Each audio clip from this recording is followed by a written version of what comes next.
What's going on, guys? Have an embarrassing update on my massive drawdown back on July 15th at 6:40ish. Um, really bad decision making on my part. Right when I got in, it started reversing against me, and I did not have a stop loss set. So, anyways, before I get into that, look at this daily candle for chart analysis. If you guys remembered from my previous videos, this is what I've been watching for about a week. You can see we had one tap, two tap, and then that third tap right there. I had a feeling since we had this big red candle on this drop, on this previous candle, I had a feeling we were gonna do like a little tap before coming back down. Everything pointed bearish. If you saw my previous strategy videos, the 9 moving average and the 30 moving average, which is the blue, is what I like to use. It gives me a signal, not really a signal, but like a general direction of where the market's heading.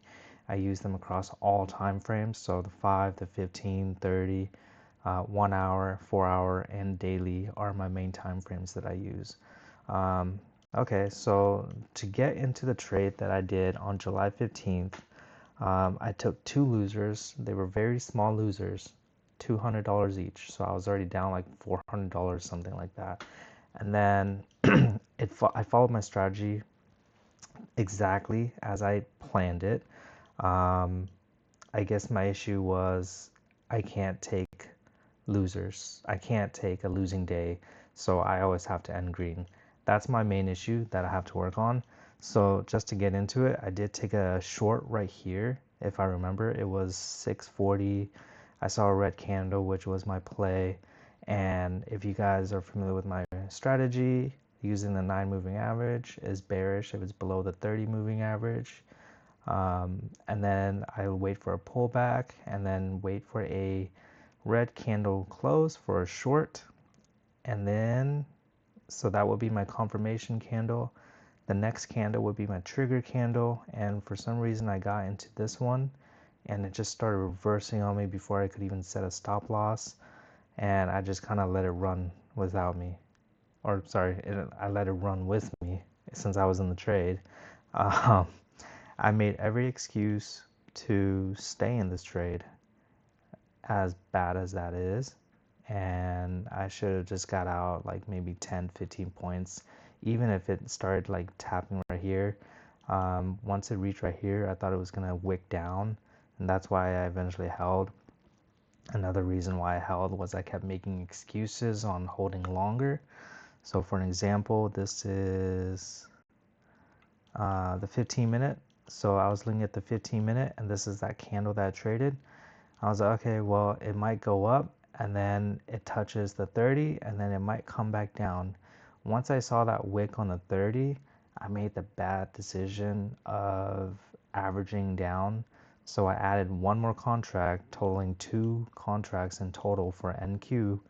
And then it started coming down, and then I added more on this candle to max contracts. So 4 candles in total now. Sorry, so 4 contracts in total now. So now once this came down here, I luckily just sold and just got out because I just wanted to secure my profits, and I was already up at that point. I think $200, which makes me past that minimum $150 profit target. And I just closed it out after that one.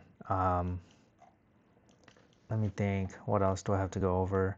But yeah, I mean, I took all my trades follow my strategy. So like, for example, like this one, I think I took it long right here, and then it eventually came down and got me out.